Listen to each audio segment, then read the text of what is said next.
Do you know that in Taiwan we have Taiwanese Muslim Association? What? Taiwan Muslim? Taiwanese Muslim Association.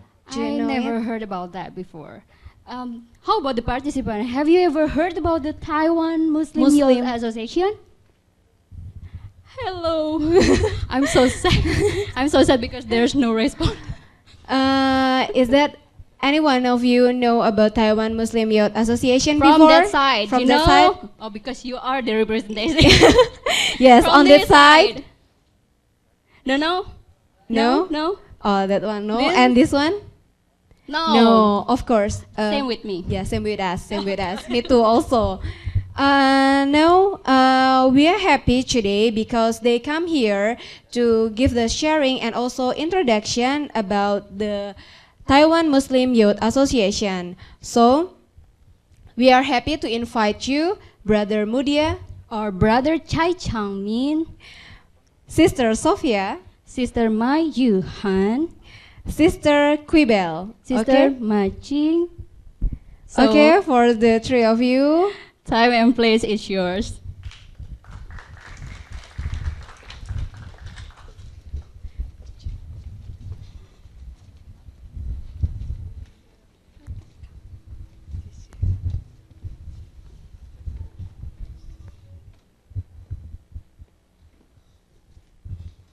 Okay, Assalamualaikum. Okay, my Chinese name is Cai Changming, and Islamic name is Mudia. And Assalamu alaikum warahmatullahi wabarakatuh. My name, in Arabic, my name is Gibla. It's direction, the meaning. And in Chinese, Ma Qing. Nice to meet you. Assalamualaikum warahmatullahi wabarakatuh.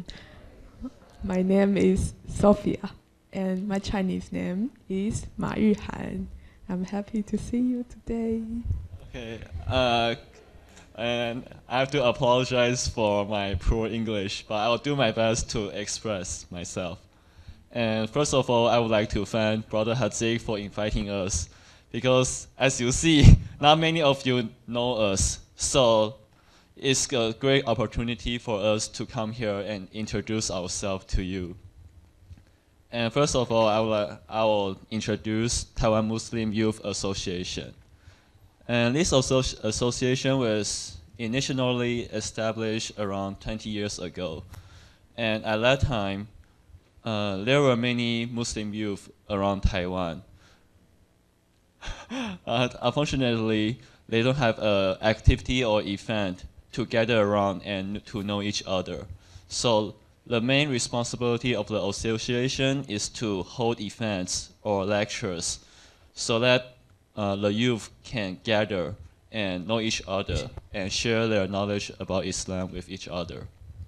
But unfortunately, the association has stopped running after a few years, mainly because a lot of the members, they have to go to work, they have their own family, and some of them maybe go to all over the country.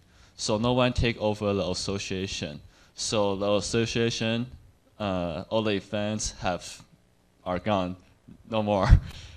And this year, under the advisory of Dr. Zhao, he's a well-known scholar of Islam in Taiwan.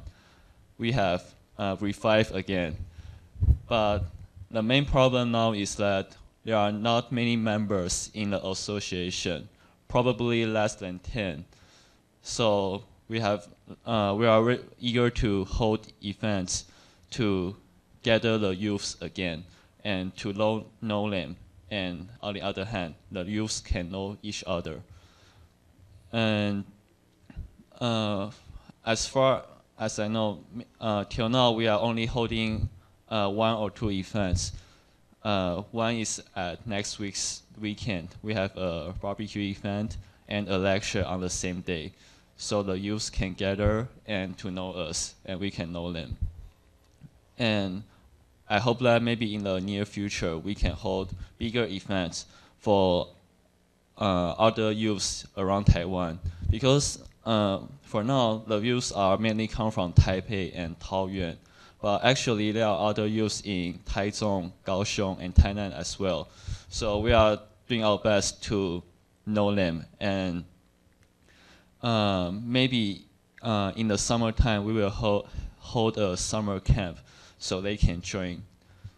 And I hope maybe if we can, I will do my best to invite international students as well. So Chinese, Taiwanese Muslims and international Muslim students can know each other and share their knowledge about Islam as well. Okay, that's a brief introduction. And later on, Sister Gibla and Sophia will share their life about Muslim youth in Taiwan. Okay, hello. Basically, it's pretty normal. Like we're Taiwanese, so we wake up at the same time, but we will have pray at home and go to school. And for me, I usually go to a restaurant especially for vegetarian, because that's convenience for us. And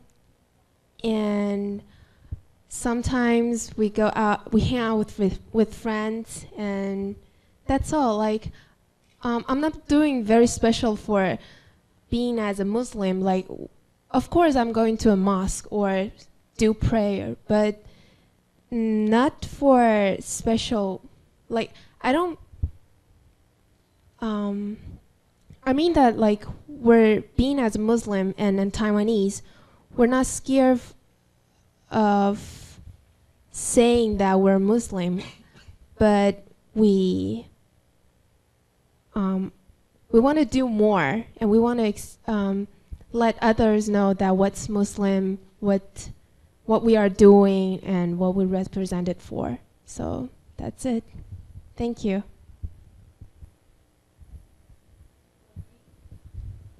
For me, I grew up in a Muslim family, and all my friends, they are not Muslim.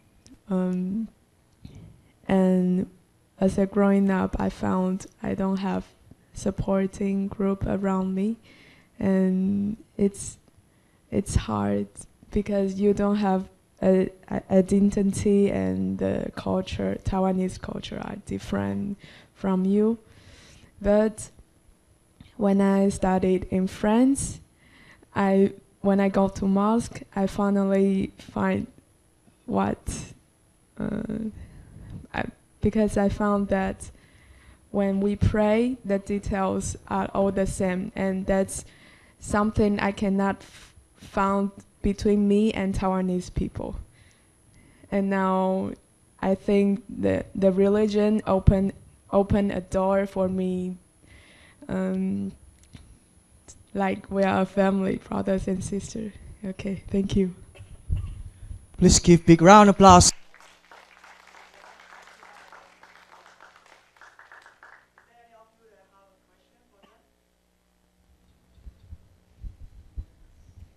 Excuse me, do you wear a hijab every day? I mean, in your school or daily life? Yes.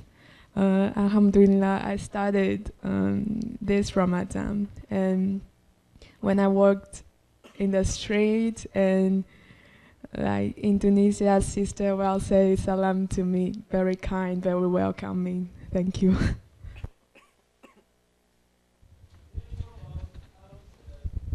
The family situation. How's the family situation in Taiwan, acceptance for being a Muslim in a family, which maybe some of part is non-Muslims, and is that easy, acceptable, or a little bit misunderstandable? Well, that's a good question, because Taiwanese people, they don't know really clear about us, like what kind of people we are. So it's easy to, because they are curious about us. So we tell them, who we are and what we are doing, and show them our kindness, the things like that. So they are willing to know more about us. So I think that's not a problem. Like, yeah, the relationships between Muslims and Taiwanese, I think that's quite good. Thank you. Check. Is all of your family is Muslim or some of are not Muslim? Yes, all of my families, they are Muslims. Oh, okay. Yeah. Hello. Okay. I will answer the question as well. As me, for example, some of my family members are Muslim, but some are not. Actually, they are at first Muslim, but as time goes, they gradually forget they are Muslim. So they may convert to Christian or maybe Buddhism. But I think in Taiwan culture, we are not family members. We don't force our children or relatives to. We wouldn't like say, "Hey, I'm Muslim, so you have to be Muslim as well." We don't do that because I think it's their freedom for them to choose what they want to believe in. And I think, in my opinion, I think every religion is good because all the religion they taught us to love and tolerate each other. But some people might think, might misunderstood Islam because of the media.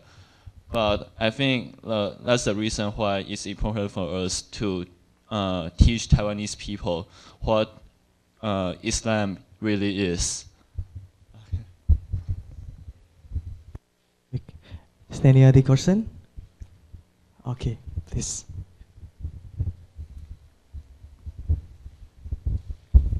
Hi.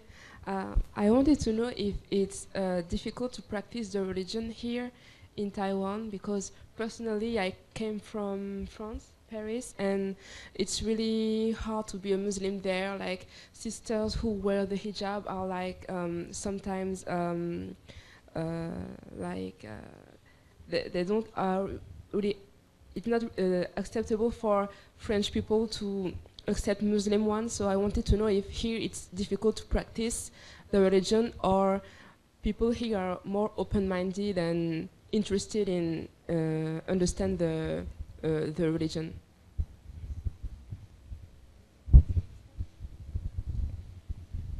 Yeah, maybe Sister Sophia, because you are studying in France right now, right? So you can have some perspective about this. Yeah.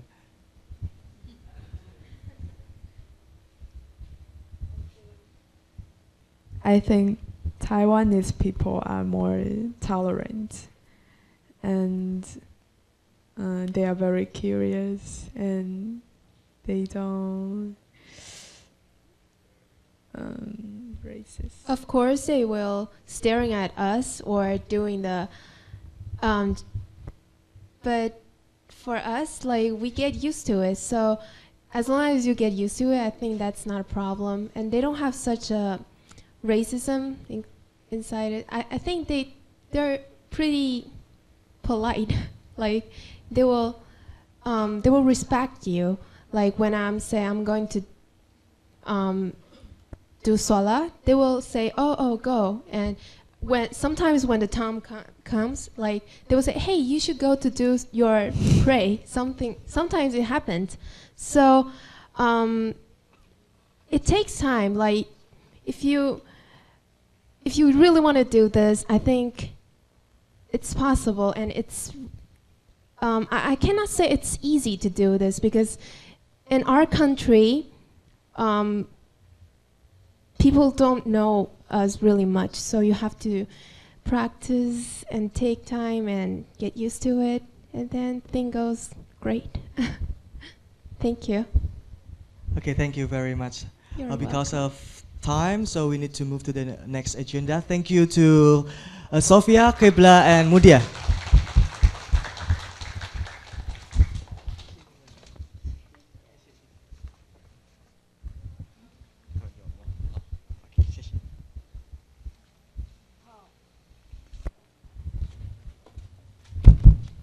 Okay, thank you from Taiwanese Muslim Youth Association for the brief introduction and sharing to us about their association. And Still, there's no anyone who's still curious about the Taiwanese youth Muslim. No. Yeah, Okay, actually, no. sometimes become like a minority in the one nation, and also as a Muslim in Taiwan, because the minority is something like difficult, but it's okay because like okay. Yes. Is there any website of Taiwan Muslim Association? Okay. For Taiwanese Muslim Association, do you have any websites to visit? Fan page or something like that. For now, we have a Facebook page, but not many people knows it because we don't want to expose it for too many people because we're afraid that some non-Muslim people might join in the page. So I think it's a good idea to set up a website, but maybe later on because we just started, so there's still lots of work to do. But I think it's a great idea so that people can find us more easily. Yeah, thank you. Yeah, I also with Mudia and the team already discussed about the possibility for us, our association, Muslim association in here, join together with them to build some kind of a media community. Together in it, we can share. So not too public. I mean, too open, not really open. Just keep it for ourselves. That's our agenda in the next several months, inshallah. Thank you very much. Okay, thank you very much.